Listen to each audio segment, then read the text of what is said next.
4 extra thick boneless pork chops, 4 premium boneless chicken breasts, 4 classic juicy Omaha Steaks burgers, 4 stuffed baked potatoes, and 4 caramel apple tartlets.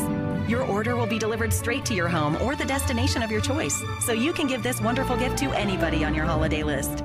As a special holiday gift from us to you, if you order right now, we'll include 4 additional Omaha Steaks burgers free. That's 8 total. You get it all. Omaha Steaks Favorite Gift Package, a $232 value for just $59.99. Give everyone a gift they can appreciate. Give them the Favorite Gift Package from Omaha Steaks today. I think people have wanted this. They want their values amplified. And they want to have a good time. I'm a little bit country. She's a little bit rock and roll. Definitely rock and roll. Come on. Start your free trial today. Go to foxnation.com and join now. All right, there are lessons to learn here. Certainly don't lie on loan applications, and be very careful when you pay your taxes, and make sure you pay all your taxes and follow the rules and the laws, etc. But the other thing to learn here is we have dual justice systems in America. Uranium One, the phony Russian dossier. That is the story of tonight. Thanks for being with us. Have a great weekend. Laura's next. I'm Laura Ingraham, and this is the Ingraham Angle from Washington tonight. This was one, again, of the busiest Fridays in recent memory, and we will methodically break down everything you need to know about the Mueller sentencing memos, all the Cohen, Manafort, and all the Comey news in just moments. But we'll also plan on getting to some other stories later tonight. Hollywood A-lister Kevin Hart withdraws from hosting the Oscars over gay remarks that he made a decade ago. So is the PC culture killing entertainment and comedy? Raymond Arroyo will be here and show us more of the, well, more repulsive toys of the season and Friday Follies. Everyone needs a little laugh tonight. And plus, how weed is taking over every part of America. We began in talking about the big push for legalized medical marijuana and how that somehow morphed into pot being delivered right to your front door on command. And later in the show, I'm going to take on the lefty lawmaker pushing for this new delivery service. But first, this is a Fox News alert. All right, tonight, Bob Mueller's special counsel team and the Southern District of New York have delivered 3 court filings involving that we're going to tell you everything you need to know tonight about all of these filings, shedding light on the Mueller case and the sort of risk this could pose to the president. There's so much hyperbolic reporting surrounding these releases. I wanted to go straight to our panel. Let's get right to it. Former U.S. Attorney Joe diGenova, David Katz, former Assistant U.S. Attorney, and Byron York, Chief Political Correspondent for the Washington Examiner, Fox News contributor, and President Trump's 2016 campaign manager, Corey Lewandowski, a man who overlapped with Paul Manafort on Trump's team. Joe diGenova, to watch the reaction on the other networks tonight, you might as well have thought that Donald Trump just came out in like a hammer and sickle T-shirt and said, look, I'm actually a Russian operative myself. But what did we actually discover? Let's start with the Cohen filing. Again, the recommendation for his sentencing, which is coming up next week. What we learned was that there's no evidence, again, of Russian collusion with the Trump campaign, and certainly nothing with the president personally. We learned that Michael Cohen is a kind of a rather unscrupulous individual who sought to enrich himself through the campaign and did some pretty sleazy deals after the campaign. But in fact, there is no suggestion whatsoever that the president did anything wrong, committed any crimes, or certainly had any contact with Russians. A lot of hype, a lot of sound, a lot of noise, a lot of drama, but no substance in terms of the President of the United States. Now, some have jumped on this part of the special counsel's filing on Michael Cohen without including the last part. We're going to just read it to the end, and you can make your own conclusions as to why some media organizations are leaving it off. Quote, the defendant also provided information about attempts by other Russian nationals to reach the campaign. For example, in or around November 2015, Cohen received the contact information for and spoke with a Russian national who claimed to be a trusted person in the Russian Federation who could offer the campaign political synergy and synergy on a government level. Cohen, however, did not follow up on this invitation. Byron York, that's just one of the small little pieces of information about Russia that is being seized upon by people like, I think, Maggie Haberman and others. Russia's here, Russia's here. Nothing happened with that. Nothing happened with that, and it also didn't happen with several other contacts or alleged contacts between Russians and members of the campaign. We don't know who this Russian national was. We don't know what was going on. Clearly, Michael Cohen wasn't very interested. He was still interested in a Trump Tower Moscow thing. I will tell you, though, I think what's going to come out of what has happened today is a pivot from talking about Russia to talking about campaign finance violations. I think that's in the Michael Cohen stuff, and that's where you're going to see it. We don't want to get ahead of ourselves. David, I want to go to you because this is the kind of hyperbolic, over-the-top commentary we heard just about that one Russian contact that was never followed up on. Let's watch. Synergy is... Well, synergy sounds a little collusion-y. Sort of I think it's a Harvard Business School term for collusion. Right. Yes, it's a Hollywood term for collusion. Right. But this goes back to why this is, I mean, this is politically very damaging for the president. I think that we need... You think this actually could, like, stick? I think this could stick, yeah. David, collusion-y. Now the New York Times is coming up with new adjectives. Love it. Well, there is something called conspiracy. And, of course, the inquiry is always whether Cohen or Trump transition officials were in league with Russian operatives. Now, that has to be proven yet. But I think... No, David, hold on a second. If that call happened, and we assume it did, there's nothing wrong with it. I mean, you don't think Russia or China or Saudi Arabia is trying to get into contact with all these campaign officials? You bet they are. Always are trying to reach out and make contact. If a call was made in 2015 in November, there's no crime there. What's the crime? Well, there is a law which prohibits foreign contacts, and all of these campaigns are very well aware of what the legal ramifications are. What law are you talking about? That a presidential candidate and also as a presidential candidate cannot accept help from foreign governments. And so if there was help from a foreign government... There was no help from a foreign government. There was an offer by an individual who claimed that he was trusted, who was basically swatted away by Michael Cohen. Well, supposedly... Big deal. Supposedly Cohen continued... Cohen, not Cohen. Gary Cohen's a different person. Supposedly Michael Cohen continued with those negotiations regarding the Trump Tower. And there's going to be all of this inquiry into the Trump Tower. That's what they're interested in with Michael Cohen. And when Michael Cohen gets sentenced in a week, even if it is 3 or 4 years, there's going to be a Rule 35 down the road, Laura. You know that, where he'll get another chance to help. And, of course, that's very troubling. He was described as not a cooperating witness. The Southern District of New York basically kicked him to the curb. The special counsel's office said he was more helpful, but that's not on what you're talking about. That's not the part you're talking about. I want to go to Corey on this. Corey, heard this time and again. Collusion, collusion, collusion. They're trying to affect the election. I have no doubt that there are a lot of countries that were trying to affect our election. No doubt in my mind. And I'd love to know more about what China was trying to do, affect our election. But how is this, and I keep going back to the same thing, how is this Russian collusion? Laura, what people forget is Barack Obama was the president of the United States. His intelligence community was tasked with making sure that no outside entity interfered with the outcome of our election. No one talked about it. Donald Trump was a private citizen. He had nothing to do with the integrity of the ballot process or the integrity of how the election was going to be administered. That all fell under the Obama administration, the Comeys, the Clappers, the Brennans of the world. There was no collusion. There was no cooperation. There was no coordination between anybody on the Trump campaign. The word conspiracy was thrown all around. In major American newspapers tonight, the word conspiracy is used over and over and over again. Conspiracy with the Russians. Conspiracy with the Russians. Michael Cohen had nothing to do with the campaign. He wasn't a campaign employee. He didn't have a campaign email address. He wasn't compensated by the campaign. He was a Trump Organization employee, of which literally he was 20 floors apart from where the campaign was. He had no operational authority whatsoever for the campaign. He couldn't make decisions on behalf of the campaign. I think we should note that Mueller has not charged anybody, not Cohen, not Manafort, not Flynn, not Papadopoulos, not Gates. Nobody has been charged with taking part in a criminal conspiracy to influence the 2016 election. The Washington Examiner, Byron, your newspaper, Eddie Scari's piece tonight, Michael Cohen lied about dealing with Russia, but Trump didn't. I think we have an interesting full screen. I want to read this for DeGeneva.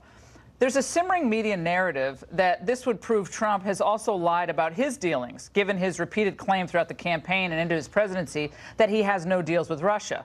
But even the liberal Slate publication in late November said, in the strictest sense, none of these denials appear to represent a lie as far as we know, because of Trump's adherence to present tense verbs.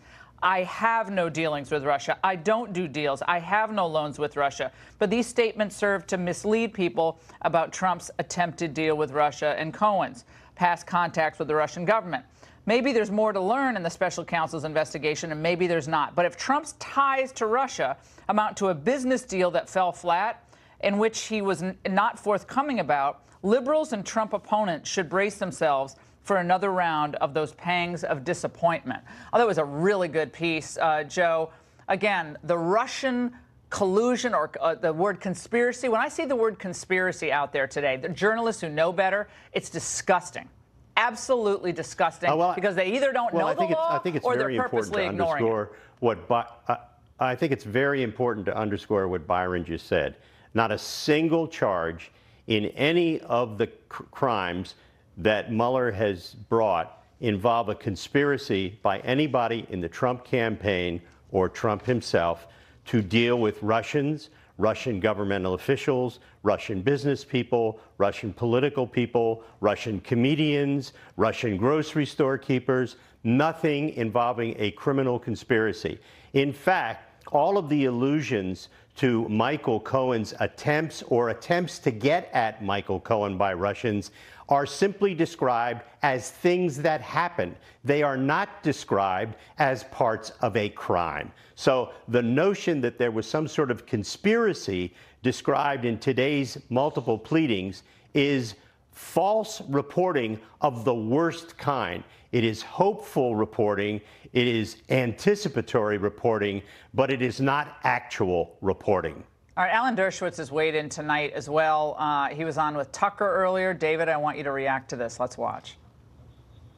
The report will set out a circumstantial case based on all the lying that's taking place, a circumstantial case for arguably political sins. But I don't see any crimes. Collusion itself is not a crime.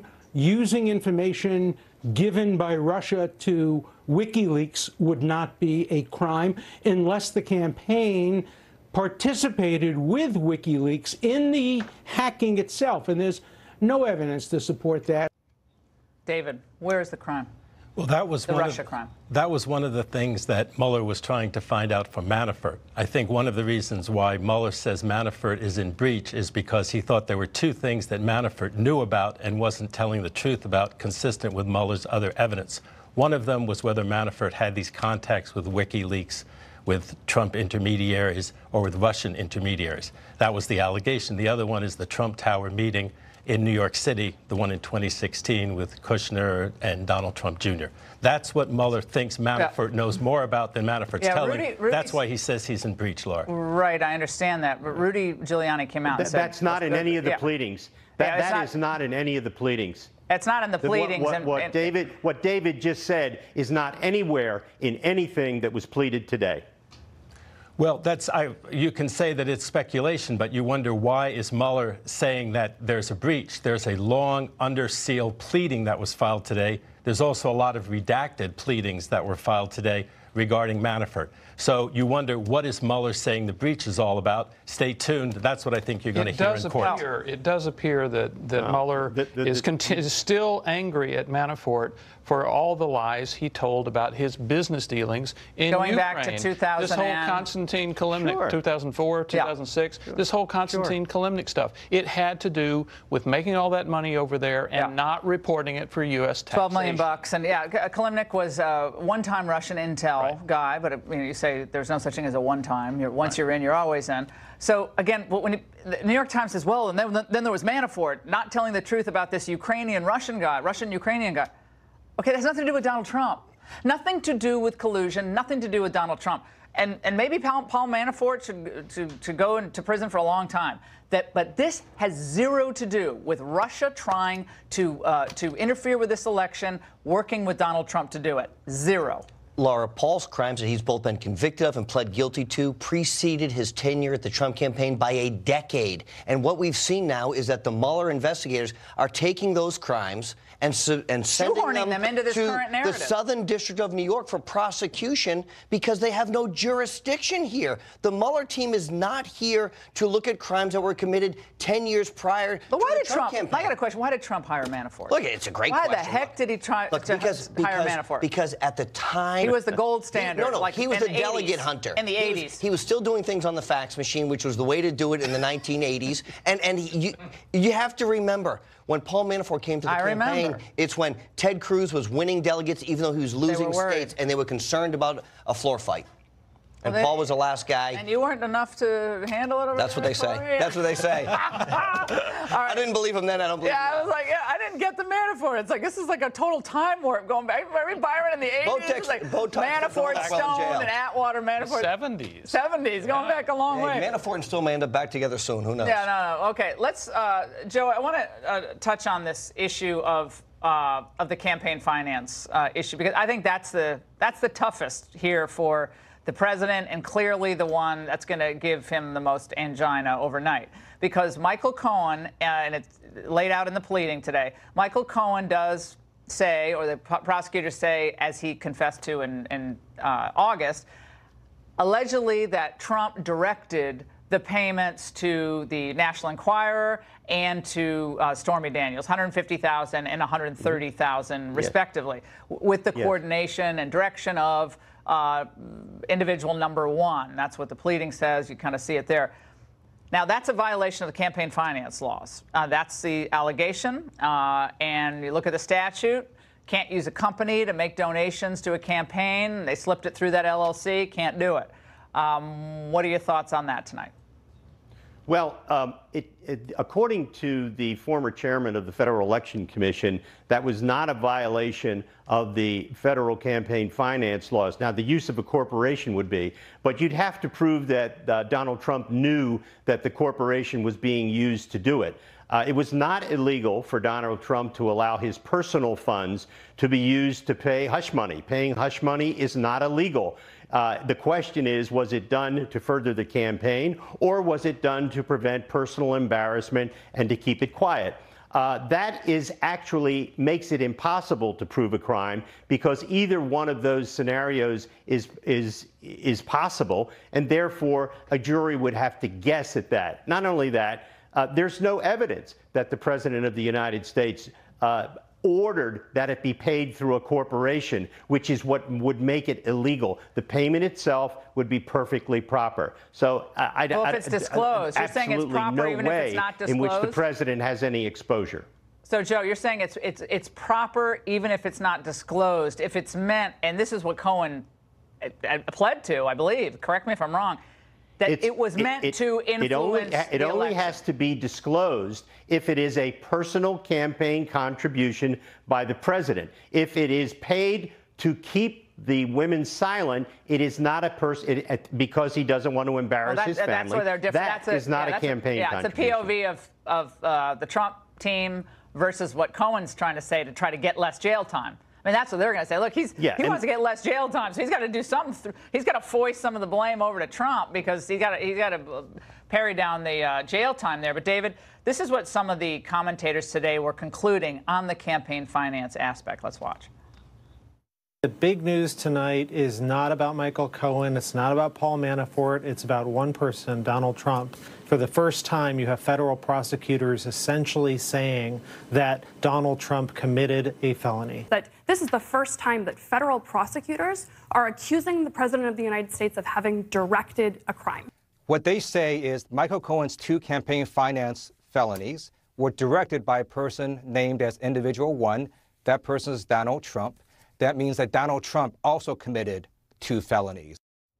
No. David, 2 felonies? Is that what the statute says? Well, I think that Joe has a pretty thin reed for the president to hang his hat on. I think if there really was an intention, and if that money was paid, and if anything that Michael Cohen says ends up being true, that's a huge problem. And there's also, as you, I think, suggested, there's a failure to disclose. There's a reporting violation. Now, Senator Edwards was prosecuted.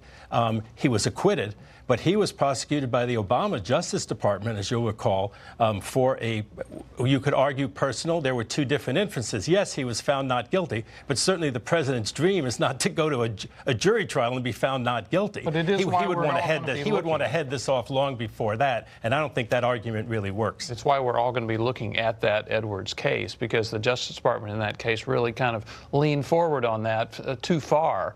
And if the president can make the argument that this was a payment to avoid personal embarrassment, and frankly, Donald Trump could say, I've been paying off women for years, long before I ever started running for president. This actually makes a lot of sense. Well, this is what the New York Times leads with in their main coverage of this today. Prosecutors say Trump directed illegal payments during campaign. So involving two women, McDougal and Stormy Daniels, $150,000, $130,000, one payment made to buy the rights to Karen McDougal's story from American media, and the other a direct payment. And you know what I go back to, and this is just this question that's it's somewhat related here, but why hiring Michael Cohen? I mean, again, I don't know Michael Cohen. I've talked to him like once or twice, but why is Michael Cohen working at all for Donald Trump? I mean, why is he in a position of any authority? I don't get that. He was Trump's fix-it guy for over 10 years. Well, he didn't do a very good job fixing fixing things. He didn't do a good. And look, to Byron's point, if there is a pattern here of the Trump organization making payments to entities or individuals over the last 10 or 20 or 30 years, and no one knows that, then this is a nothing. And this is Michael Cohen trying to plead out to something that he either has a history of doing in the past, or we know has transpired in the past, and we'll find out if that's the case. But this is Michael trying to save himself, because it looks like he's going to go to jail for north of 4 years. Let me just read something, Byron. I'll get you in a second. This is in the Southern District's filing today, and it just sums up the kind of guy Michael Cohen is. And like, we're in Washington, and there are a lot of sleazy people in D.C., okay? But this is kind of amazing. Cohen, an attorney and a businessman, committed 4 distinct federal crimes over a period of several years. He was motivated to do so by personal greed and repeatedly used his power and influence for deceptive ends.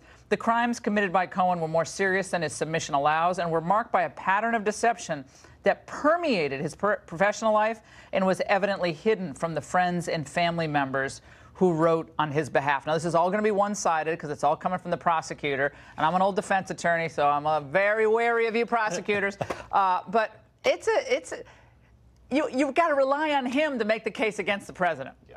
And Joe DeGenova, you rely on a snake like Michael Cohen. It happens. It happens in mob cases. You rely on criminals to give up the goods on, on John Gotti. Well, first of all, they're not going to be making a case against the President of the United States, no matter what their evidence is, because the Justice Department has ruled that you cannot indict a sitting president. They ruled twice on that, once in a Democratic administration under Bill Clinton and once in the Nixon administration. But it's very important to realize what the prosecutors said in those pleadings. They said that Michael Cohen violated the law and that he was, according to them, was instructed by, number one, the candidate to make the payments. They didn't say that the candidate told him to make illegal payments. They were very careful not to say that the candidate instructed him to violate the law. It's a very, very important part of the pleading. They have not alleged that the President of the United States violated the law. They've alleged that Michael Cohen did. Yeah, well, again, I think the president not being charged is different from what the Democrats are hoping for, perhaps, is for the president to be dealt with in the U.S. House of Representatives and the U.S. Senate. Let's watch. And they can do that. Where is this going to go?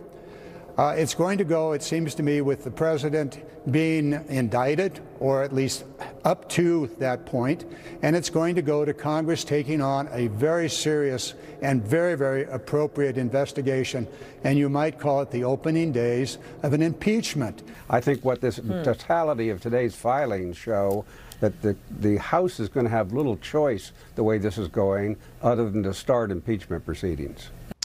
I think that a lot of Democrats will tell you that as of today, they now already have enough to go forward with that. When Michael Cohen pleaded, he said he had made these payoffs at the president's direction, but that was just Michael Cohen saying that. Now they're going to say you have federal prosecutors saying the president committed to the weight felonies. of the Justice Department. There you go. And that is going to be enough. And so I think there's going to be a serious number of Democrats. They're still a month away from being sworn in. A serious number of Democrats who say the case has already been made. Corey. Look, Michael has no credibility. We're now seeing that he made $4 million from corporations who wanted access to Donald Trump and said Michael didn't deliver anything. You know, he's a serial liar. We know he lied to Congress. He's now pled guilty to that crime. He was lying to the investigators, and he wanted to save himself. So if the Democrats think they're going to move on impeachment on the President of the United States on the word of Michael Cohen, they will see the repercussions of that at the ballot box in 2020.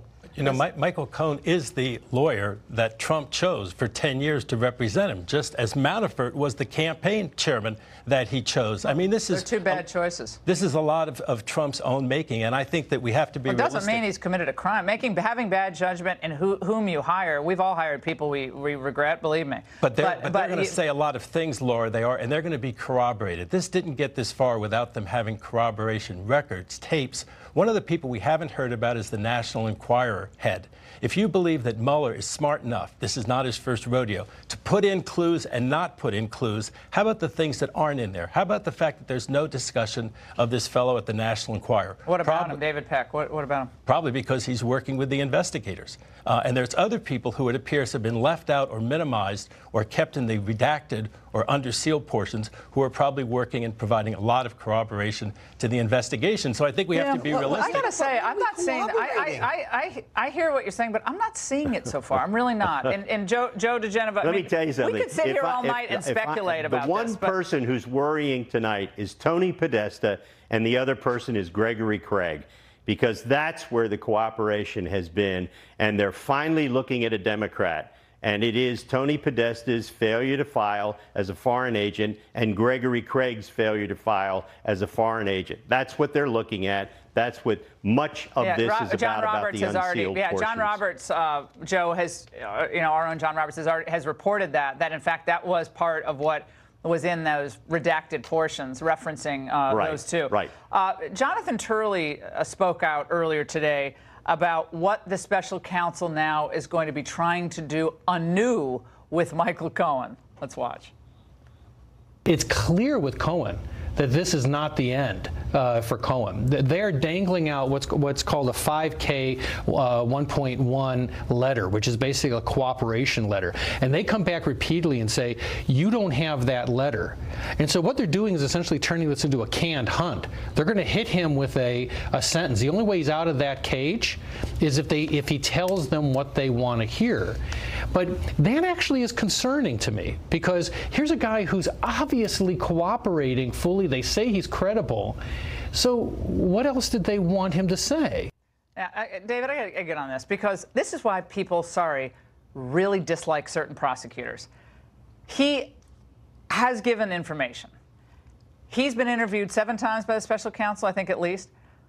And do you hear what he said there? They're trying to get him to what they want him to say. Paul Manafort's been sitting in solitary confinement. The most hardened criminals in the United States aren't in solitary confinement. They put that man in solitary confinement. He's only out 2 hours a day because he hasn't given them what they want him to say about Trump. I find this to be appalling. And everyone watching this show right now should realize U.S. prosecutors do this every day to people. They do it, not the solitary confinement as much, but they turn these screws on individuals, a lot of people who don't have as much money as these individuals to fight it. But they do this every day because people are petrified. They don't want to spend the rest of their life rotting in jail.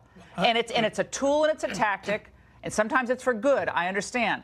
But in this case, especially with this Manafort deal, I find it repulsive what they've done with him. Well, I'm a federal criminal defense attorney right now, and I think one of the great things for your viewers that this Trump incident, whatever you want to call it, these 2 years of Trump, have shown the nation is that our federal criminal laws are in great need of reform. And this idea that they're going to squeeze Michael Cohen, maybe he'll tell them the truth, but the fear is maybe he won't. And they're obviously going to give him another shot. After his sentencing to 3 or 4 years, they're going to get what they call a Rule 35, which is a way that the federal prosecutors say to a judge, you know what, he's cooperated with us since his sentencing. Now you should give him a big reduction. And what an impeachment of a witness that now he's facing 3 or 4 years, probably getting a stay of surrender during that. And now he grasps out, provides some information. And how do you judge the credibility of that as probably not credible? You better have corroboration. I'm going to say again, and very interesting. Where's the Russian collusion? The thing to remember about Cohen and Manafort are special cases because they are the ones who committed big personal crimes in their businesses. They were both basically convicted of evading taxes in large sums. That's what they're going to get the big jail time for. They all get the mob for tax evasion. You get them for tax evasion, wire fraud, 1001 statements, etc. A false statement. We have one guy who's gotten 30 days, another guy who's gotten 14 days. And we have Huma Abedin and Cheryl Mills who got nothing. They got immunity deals. We have Andy McCabe, who's been lying to the FBI since he was the acting director and hasn't been prosecuted yet. Look, I'm no fan of Paul Manafort, let's be clear. He's being treated worse than El Chapo, who's on trial in New York for being running the biggest syndicate in the world, right? Look, they've done this to Paul because they want to go after the president because they have a political agenda. Bob Mueller and Jim Comey go back 25 years together, and it's political in nature, and we deserve better from the Justice Department. Well, Manafort was found to have obstructed justice while he was out on bail. You have to remember that's solitary confinement. That's not right. But the fact that he was detained is not really outrageous if he was trying to tamper with witnesses while he was out on bail, Laura. Let me tell you what's really outrageous. Solitary confinement?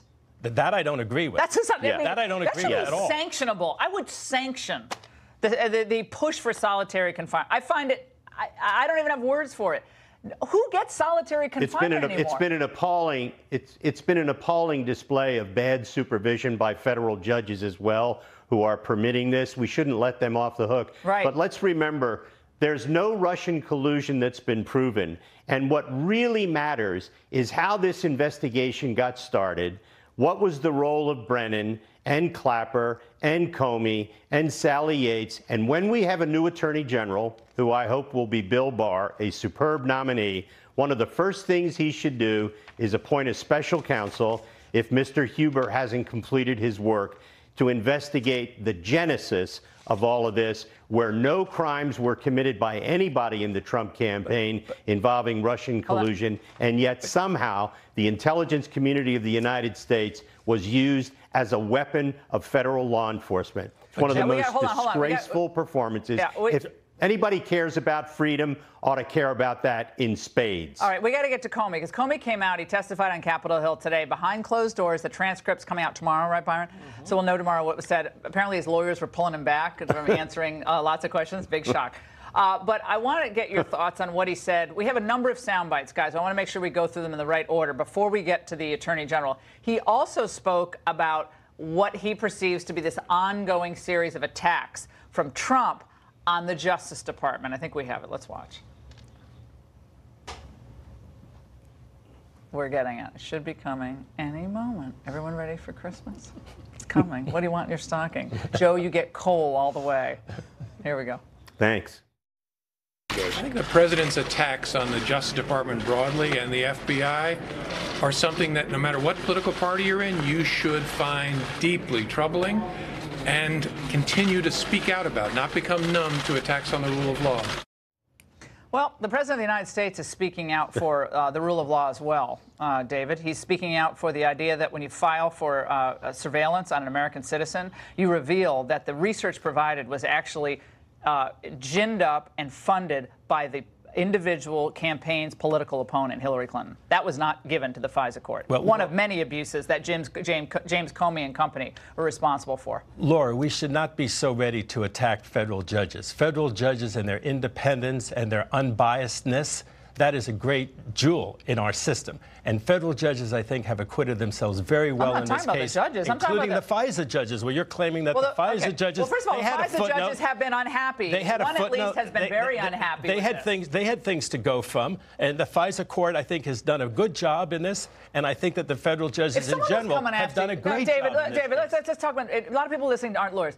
If someone was coming after you, they wanted to get you, and the research that they were using was funded by someone who was your mortal enemy, sworn enemy in business or law, and that wasn't told to the judge, do you think you'd be a little upset? I think all of us at this table would be a little upset because it's tainted evidence, or at least has to be really looked at with a grain of salt. Well, you've never had a guest who believed more in the exclusionary rule than I do. Well, you don't sound like it. What happened to you? I'm a criminal defense attorney, and absolutely, if there is really tainted evidence, it shouldn't be used. It shouldn't be the fruit of a poisonous phony dossier. But I don't quite buy that here, Laura. I'll be honest with you. I don't quite buy it here. Laura, here's what they did. The FBI leaked classified information. They sole sourced it to reporters. They took those reporters' stories and they used them as verification in their second FISA application. Feedback because the first FISA application, unlike 98% of them, was actually denied. And the judge stepped off the bench and called the second FISA judge and said, am I reading this correctly? They're looking to spy on an American citizen for political purposes. And the first application was denied by the Justice Department. All right, I want to get your thoughts now on this comment from Comey after, again, his House hearing today about Trump's pick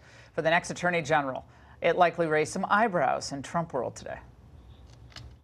I like and respect Bill Barr. I know he's an institutionalist who cares deeply about the integrity of the Justice Department, so I'm sure he'll use the standard career resources he has to judge what he should be involved in and what he shouldn't be involved in. But Bill Barr is a talented person who was a good Attorney General the first time. I liked him very much then. I think he'll serve the Justice Department well. Joe, what do you think the president's feeling listening to Comey praising Barr tonight? Trump's like, wait a second, get Chris Christie on the line. What's going on there? Well, I'm just teasing him. Well, Comey is doing Comey's doing what he usually does. He uses sanctimony as a weapon. In his particular case, it's very unbecoming. Let's remember, James Comey is a disgraced, fired FBI director because he violated the law. He violated the chain of command inside the Justice Department. I really don't care what James Comey thinks about anything. And I sincerely hope that when the new Attorney General takes over, one of the first things they do is get a draft indictment of James Comey for leaking classified information, leaking information to the New York Times, leaving third parties to leak information. I think his performance as both a director and as a former director is a disgrace. And let me just tell you, from my conversations with people inside that building now, they are embarrassed by Comey and everything that he's done since he was fired and before he was fired. And I just want everyone to know, I never want to say that I'm a great institutionalist. One last thing. The behavior of the Justice Department in this whole investigation, Capitol Hill trying to find out what's going on, they have slow-walked and stonewalled every step of the way. And I wonder why they slow-walked. You all were fantastic. Thank you for being with us on a very busy Friday night. We have to have some fun now, right? Raymond Arroyo is next. You will not believe it.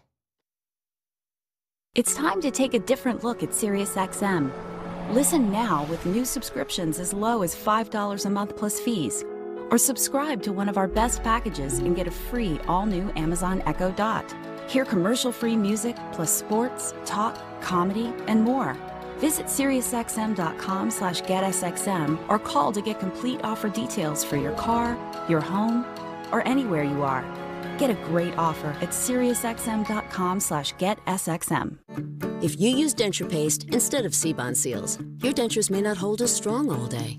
Only Seabond has gradual release technology. It holds 75% stronger all day versus the leading pastes without the ooze. Seabond, stronger hold all day. There's a place where you can make up for lost time by completely losing track of it. Where you can indulge in everything because it's all included.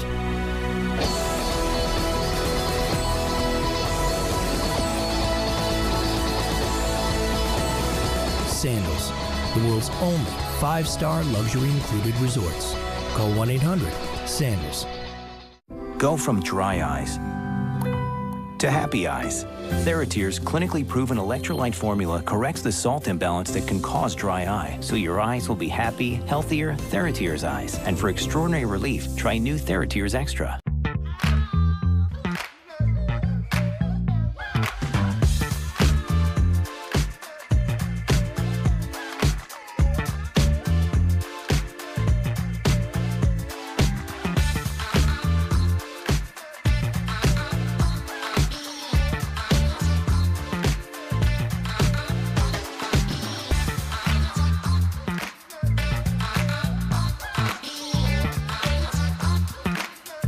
Give Isotoner gloves for Christmas because they keep getting better. There's Smart Touch for selfies. Then there's 4-way stretch for flexibility. They even have Smart Dry. See? Stays dry. So get Isotoner gloves for the whole family.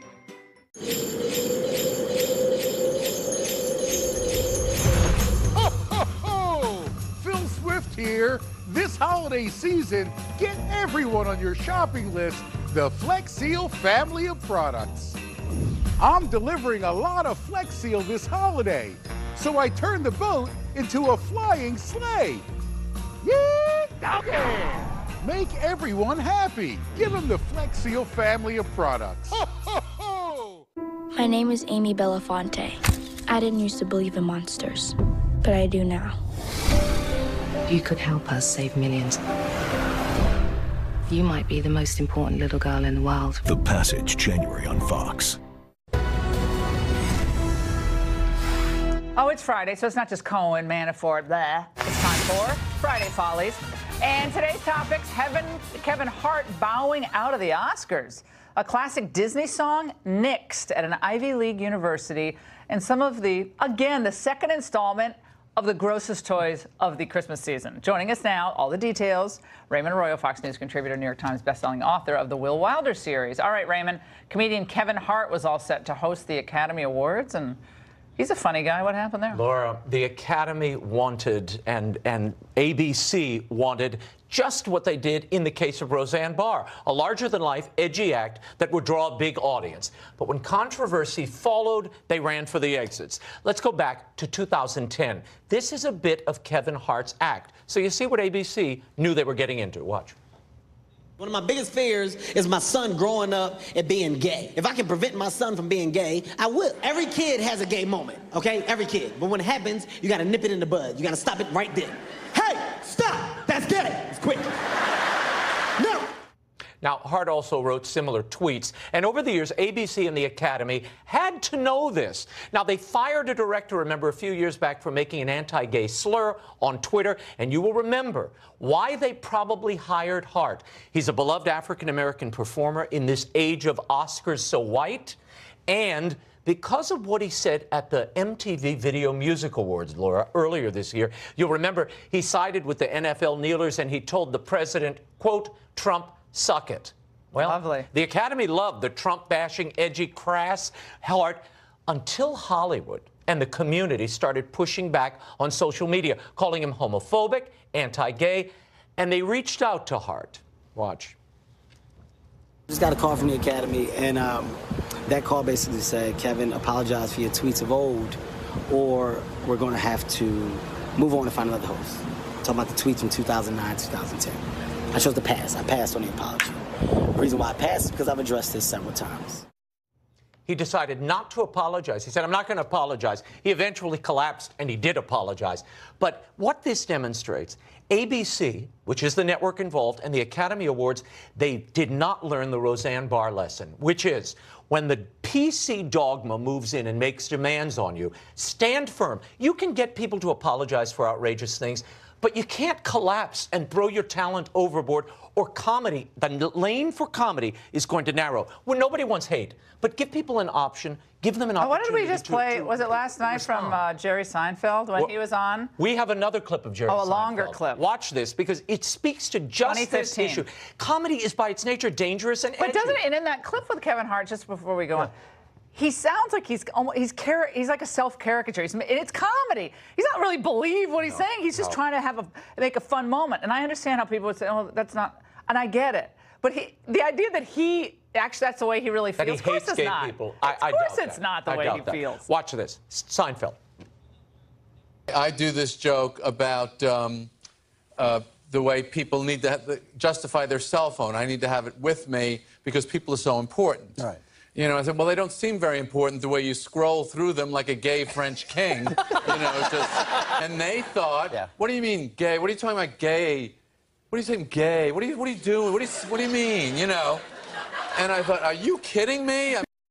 This is the problem. Everybody's so sensitive. We need to have our foibles and who we are lampooned so we can laugh together and get past the biases. Everyone can laugh at each other. And Don Rickles, would he be able to even perform today? Rickles would never be able to leave the house. Jerry Seinfeld won't go to college campuses because humor is dead. You cannot forget it. All right, Raymond, let's talk now about the PC police. Again, they're everywhere, striking fear in everybody's heart. Striking even this sweet little Disney song from Little Mermaid. Don't be scared, you got the moves right there. Go on and kiss the girl. Sing that anymore, Laura. The Tiger Tones, who is the a cappella group at Princeton, they sing this, and their routine is to bring a girl up from the audience. You see it here. And they serenade her, and they, at the end, invite another audience member to kiss the girl. Well, they are no longer performing Kiss the Girl because they were written up in the Princeton paper, and the woman Princeton Tiger, right, Tommy? And she criticized them, saying this is a heteronormative attack on women's rights to oppose the romantic and sexual liberty taken by men. Now wait a minute. Is she supposed to write a consent form up on stage? That was the heart of her complaint. No consent. Now, can I just stop for a moment? This is the romantic and sexual liberty taken by a crab. You'll remember a crab in the movie is trying to convince the guy to kiss the girl so she can get her voice back. This is so ridiculous. I have a question. All the they want to ban fun. They want to ban anything. Does that mean like George Michael's old song, "I Want Your Sex"? I mean, we're never going to hear that on TV. That one should be banned entirely. On MTV. We got to go through MTV's. If they ever play music anymore on MTV, we got to go through all their playlists. They should just nix it all up. Princeton needs to invite a ladies a cappella group to change the song, make it "Kiss the Boy," and invite a guy up. You won't have any problem with consent, I promise. All right, finally. Well, you'll remember, Laura, last time I introduced you to some of the most popular toys of the season, and they are really nasty and gross. We got such a reaction. I did some more research. I found 2 other toys. I have to bring this to you. These are real, and this will not be on the Arroyo Kids Christmas list. The first is called, this is not a joke, Doggy Doo. Look at the promotional video. Players feed the dog pellets of dog food, squeeze the leash according to the number on the spinner. Now, the product says if the poop plops, when your turn comes, you get a fart token, and the most fart tokens win the game. This is fake. The game maker, Goliath, it's not. Goliath claims this promotes responsibility. I think it glorifies crap. See, I don't need a game like this. You know why? My kids have. Well, I have the home edition of this. It's called Maddie the Poop Machine. I don't need to have a game. Do we have time for the other toy? We don't. Yes, we do. Oh, we do? Yes, we do. Yeah. Okay. It's called Snot It. Now, snot it is, you wear glasses with a long, sticky strand of snot, and you pick up a colored booger. Let me see. Look at this. Oh, the colored. Why would you ever get this game for a child? They already play with all manners of excretions. We don't need a snot it game. I can say one of my sons in particular would love that. Oh, they'll all love it, but should we be encouraging it? My advice, take an Allegra D, break out the Kleenex, and play Uno. Or teach them a game they can play into adulthood. My great-grandmother lived with us. You know what she taught me? The games?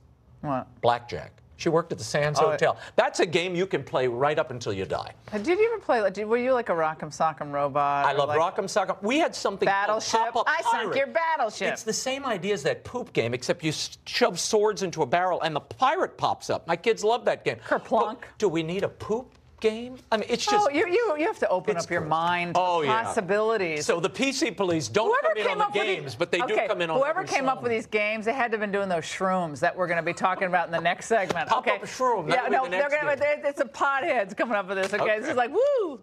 All right, we told, first they told us it was just going to be legal for medicinal purposes. Now they want it delivered right to your front door. Debate about the weedification of America. Next. I still can't believe you got me a tennis bracelet. What can I say? You're amazing. I know. It's nothing. Really? My mom should be thanking me for that bracelet. I showed my dad this deal at Hillsburg. He bought jewelry, and I got this Nintendo Switch. Free. It's my finder's fee. Buy a gift like a diamond tennis bracelet and get a Nintendo Switch system free at Hillsburg Diamonds. After Mom's hospital and rehab stay, we didn't think we'd get another chance to celebrate a holiday with her. But Visiting Angels has given us the greatest gift possible. Mom at home, happy, well cared for, and most importantly, safe. Sarah's not just a caregiver, she's part of the family, helping us keep our traditions alive. Visiting Angels, America's choice in senior home care. It's time to take a different look at SiriusXM. Listen now with new subscriptions as low as $5 a month plus fees. Or subscribe to one of our best packages and get a free all-new Amazon Echo Dot. Hear commercial-free music plus sports, talk, comedy, and more. Visit SiriusXM.com/GetSXM or call to get complete offer details for your car, your home, or anywhere you are. Get a great offer at SiriusXM.com/GetSXM. The Ukraine-Russia crisis. As tensions rise and Ukraine calls for sanctions and NATO presence, their president speaks out to Shannon on Fox News at Night. Meet Amanda. Amanda was a smile hider, hiding her smile on the beach, scoring the perfect seats, and even with every reason to smile on graduation day. That's why we created Smile Direct Club, to help people like Amanda straighten their smile in an average of 6 months. And now, Amanda's in the club, the life of any party, grinning knockout, stage presence for life club. Our invisible aligners have delivered straighter smiles to 300,000 satisfied grinners and counting. So join the club at SmileDirectClub.com. Rex is having a holiday sale, featuring our best-selling polarized glasses. 2 for just $75. Performance lenses, unbreakable frames. Rex, be unbreakable. My name is Amy Belafonte. I wish I knew then what I know now. This is how the world ends. You might be the most important little girl in the world. The Passage, coming this January to Fox. I used my photo for all my holiday gifts. I used my photo last Christmas. We all have phones, and they all have great cameras, right? But there's always one amazing shot. Of Max. Of our family vacation. Of the twins. So that's why I emailed my photo to 123@myphoto.com. It's so simple. Anyone can do it. You just select your favorite photo and email it to 123@myphoto.com. I instantly got an email back with my photo on all kinds of handcrafted products. And it was simple. I did it from my couch. My photo of the twins arrived in just 5 days. When I opened the package, I actually cried. Hi, I'm Warren Struhl. I created my photo, the world's easiest way to take your favorite photo from your phone and make it into a handcrafted photo product for yourself or as a gift. And it's always free shipping. Just choose a photo from your phone and email it to 123@myphoto.com. Try it now. You'll be blown away.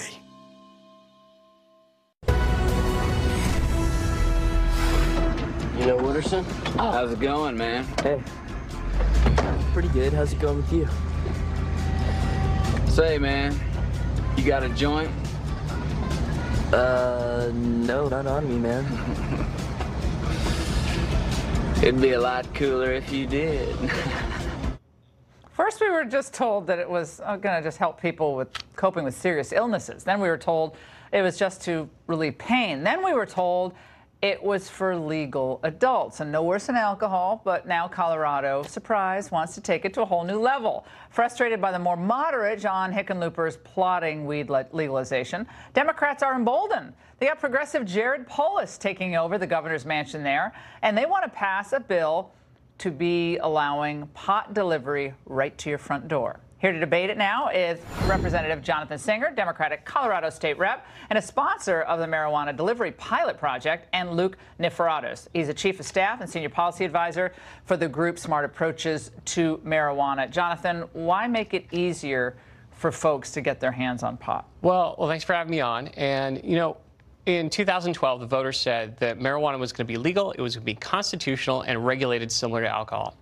And right now, what we're seeing is people going up on Craigslist, delivering their marijuana to people's doors and not caring about what is on the other side of the door. Is it a kid? Is it an adult?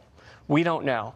Now it's time to actually take this out of the shadows and regulate it just like alcohol. Make sure we license our drivers, get them tracked by GPS, and make sure that we're not selling to kids. Well, legalization has not eliminated criminality in the marijuana trade in Colorado. You're aware of that. I mean, there's lots of investigations, lots of prosecutions, marijuana being grown illegally, being shipped out of state illegally. And we have that minor inconvenience that it's still a federal crime, is it not? So you want to make it now legal to facilitate an ongoing federal crime with the delivery of pot to the doorstep.